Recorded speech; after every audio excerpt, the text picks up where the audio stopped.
اگر ہم 45ویں آیت کے مطابق دیکھیں تو یہ تیسرا پہر کون سا پہر ہے؟ یہودی کلچر کے مطابق 3 پہر بڑے اہم ہوتے تھے.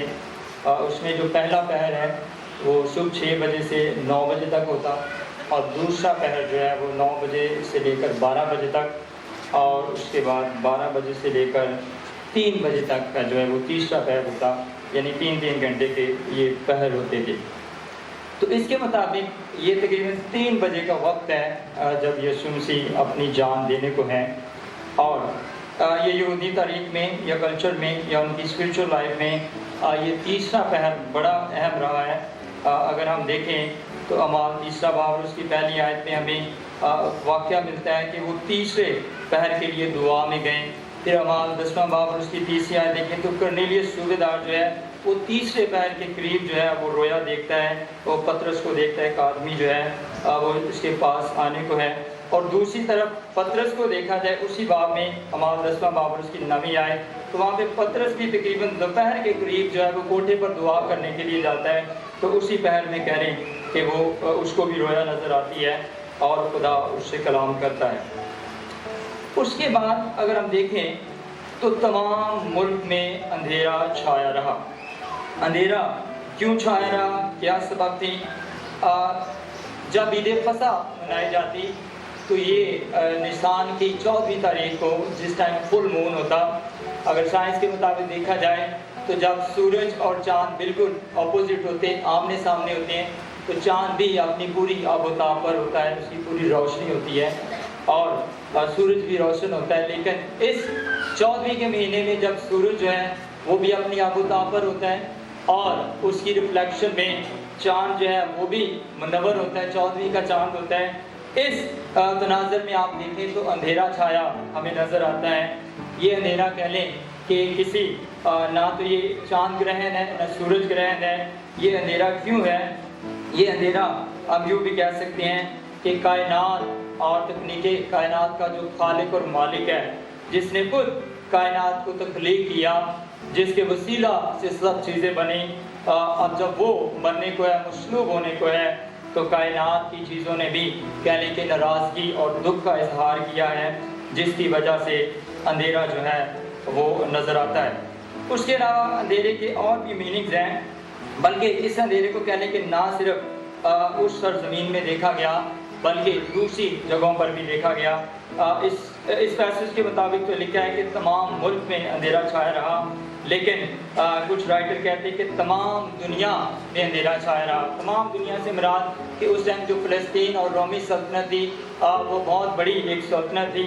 تو کہتے ہیں کہ نہ صرف اس علاقے میں بلکہ تمام رومی سلطنت میں اس واقعہ کی بنا پر اندھیرا چھایا رہا. ایک یہودی غیر یہودی رائٹر جو ہے مفسر، وہ اس اندھیرے کے بارے میں لکھتا ہے کہ یا تو الہی ذات جو ہے وہ خود دکھ سہ رہی ہے، یا کسی دکھ سہنے والے کے ساتھ الہی ذات جو ہے وہ دکھ سہ رہی ہے، یا پھر وہ تیسری وجہ کہتا ہے کہ دنیا جو خدا نے بنائی ہے، کائنات، اس کا نقشہ تبدیل ہو رہا ہے، جس کی وجہ سے یہ گہری تاریکی جو ہے وہ چھائی ہوئی ہے. یہ ایک غیر کہنے کی یہودی مفسر ہے جس نے اس اندھیرے کے بارے میں کہا. اور پھر اس اندھیرے کے بارے میں آموس کی کتاب میں بھی پیش گوئی ہوئی تھی. آموس اس کا 8واں باب اس کی 9ویں آیت میں لکھا ہے. آموس کے وسیلے سے خدا کلام کرتا ہے کہ اس روز آفتاب دوپہر ہی کو غروب ہو جائے گا اور میں روز روشن میں ہی زمین کو تاریک کر دوں گا. وہ یہ پیش گوئی جو ہے اس کے اور بھی اینگلز ہیں، اور طرح سے بھی یہ پوری ہوئی. یہودا کی سلطنت کا سورج جب غروب ہوا تو ایک پیش گوئی یہ تب مکمل ہوئی. یا ہم یوں کہہ سکتے ہیں کہ کسی بھی شخص کا، حکومت کا جب سورج غروب ہوتا ہے تو یہ زوال کی نشانی ہے، لعنت کی نشانی ہے.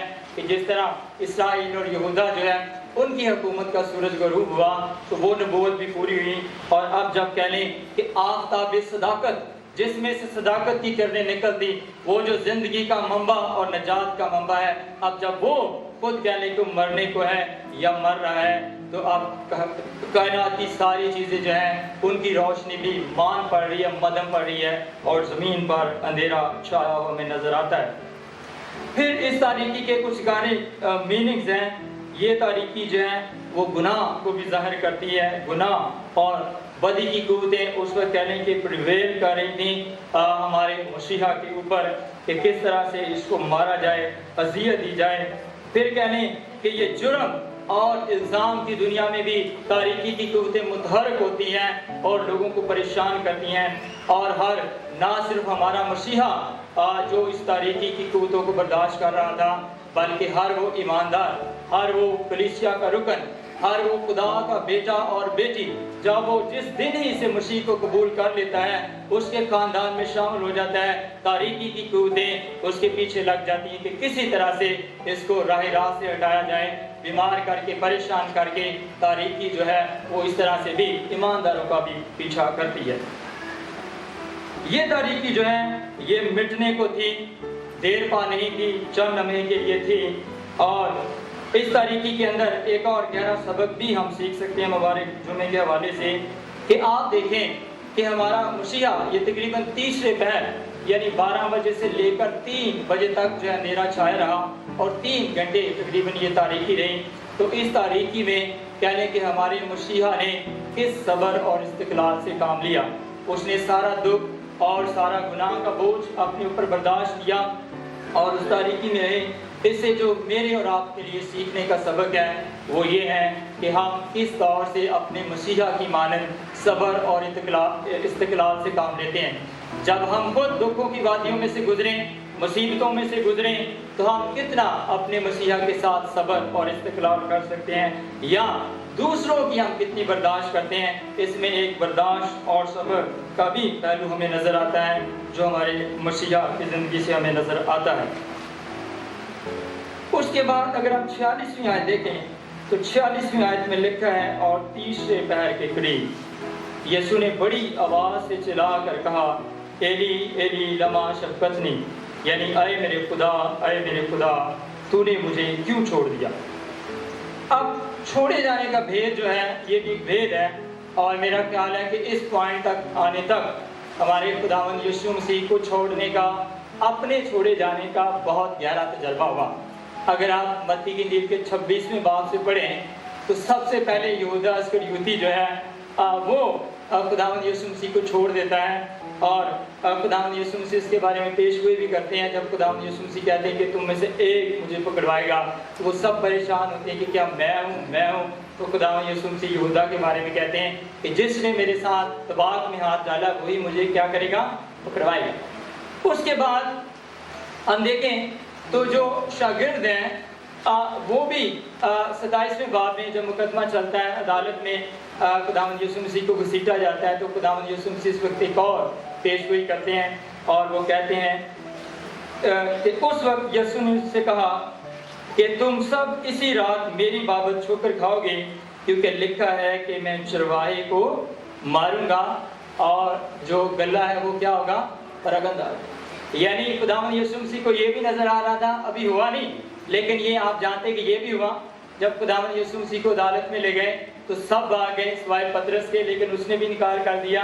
تو دوسرا چھوڑا جانا شاگردوں کی طرف سے تھا، انہوں نے بھی چھوڑ دیا، اور اپنے پاسبان کو چھوڑ کر سب آ گئے۔ تیسرا چھوڑا جانا کہنے کہ جب پیلاطوس کے سامنے، یہ تیسری پیشی تھی خداوند یسوع مسیح کی، جب پیلاطوس کے سامنے پیش کیا جاتا ہے تو وہی عوام، وہی لوگ جو کھجور کی ڈالیاں لیے ہوئے ہوشنا کے نعرے لگاتے تھے کہ نجات دہندہ آ رہا ہے، نجات دہندہ کے لیے وہ ویلکم کر رہے تھے، ابھی وہی ہجوم جو ہے وہ ہمارے مسیحا کے خلاف ہے۔ جب پیلاطوس نے پوچھا کہ میں کس کو تمہارے لیے چھوڑ دوں، تو انہوں نے کہا کہ بارابا کو ہمارے لیے چھوڑ دیں۔ تو ایک طرف ہم دیکھیں کہ وہ عوام، وہ لوگ بھی، یہودی قوم بھی، انہوں نے بھی جو مسیحا کے پیچھے چلتے تھے، نعرے لگاتے تھے ہوشنا کے، انہوں نے بھی مسیحا کو چھوڑ دیا۔ اب ان ساری باتوں کے بعد پھر ہم دیکھیں تو جو سنہیڈرن کے لوگ تھے، یہودی علماء تھے، مفسرین تھے، وہ بھی سب طانی کرتے ہوئے، مذاق کرتے ہوئے خداوند یسوع مسیح کو نظر آتے ہیں۔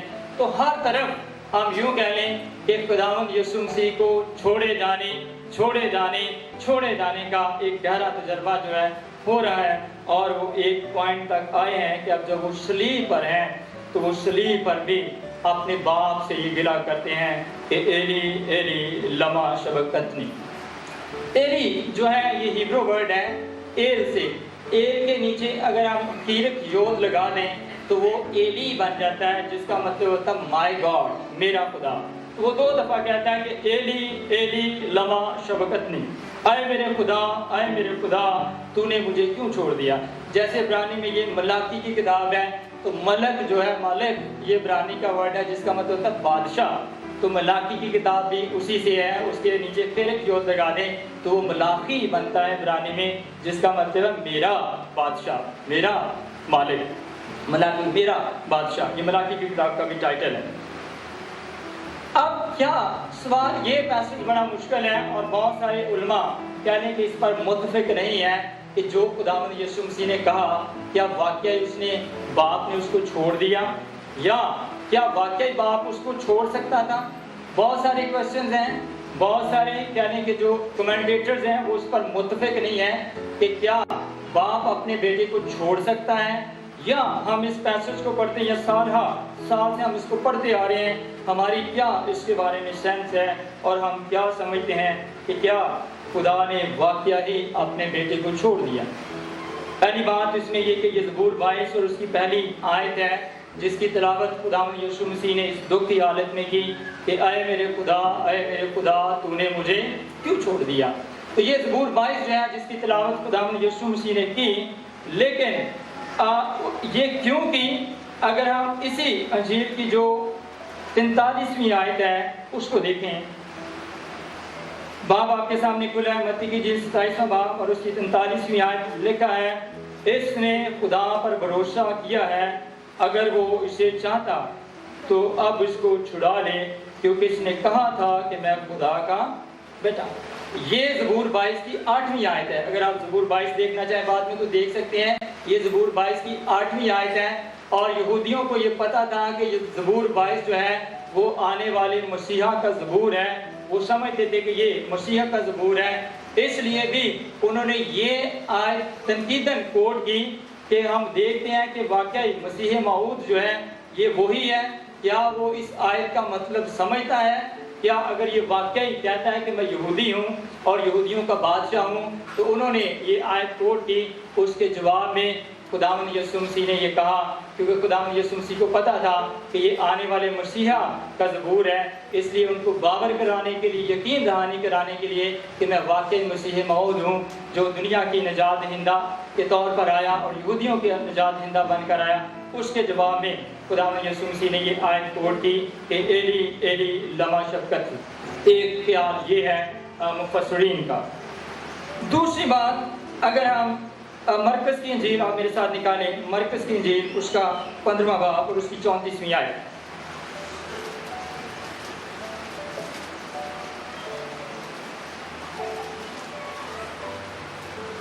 مرکز کی انجیل 15واں باب اور اس کی 34ویں آیت، صفحہ نمبر 50 پر ہے، لکھا ہے اور تیسرے پہر کو یسوع بڑی آواز سے چلایا کہ الوہی الوہی لما شبقتنی، جس کا ترجمہ ہے اے میرے خدا، اے میرے خدا تو نے مجھے کیوں چھوڑ دیا۔ اب یہاں پہ ایک اور ٹرانسلیشن آپ کو ملتی ہے مرکز کی انجیل میں، اب یہاں پہ ایلی کا ورڈ نہیں ہے بلکہ الوہی کا، تو یہاں پر مسئلہ ہے زبان کا، زبان دانی کا۔ متی کی انجیل جو پڑھی اس میں جو ٹرانسلیشن ہے ایلی ایلی، وہ کہہ لیں کہ عبرانی زبان کے زیادہ قریب ہے، جس کے بارے میں خداوند یسوع مسیح نے، اور یسوع مسیح ارامی بھی بولتے تھے، اور کچھ مفسر کہتے ہیں کہ یہ ارامی زبان تھی، عبرانی سے زیادہ نزدیک یہ ارامی زبان تھی، ایلی ایلی لما شبقتنی۔ اور معاف کیجیے گا، متی کی انجیل کی جو ٹرانسلیشن ہے وہ عبرانی زبان کے قریب ہے، اور جو مرکز کی انجیل کا جو ترجمہ ہے وہ ارامی زبان کا ترجمہ ہے، الوہی الوہی لما شبقتنی، لیکن دونوں کا ترجمہ جو ہے وہ ایک ہی ہے۔ اب یہودی ہسٹری کے مطابق جو اس کا ریئل ورڈ ہے عبرانی میں وہ ہے سبا ختنی، SABACHTHANI، سبا ختنی، ایلی ایلی لما سبا ختنی۔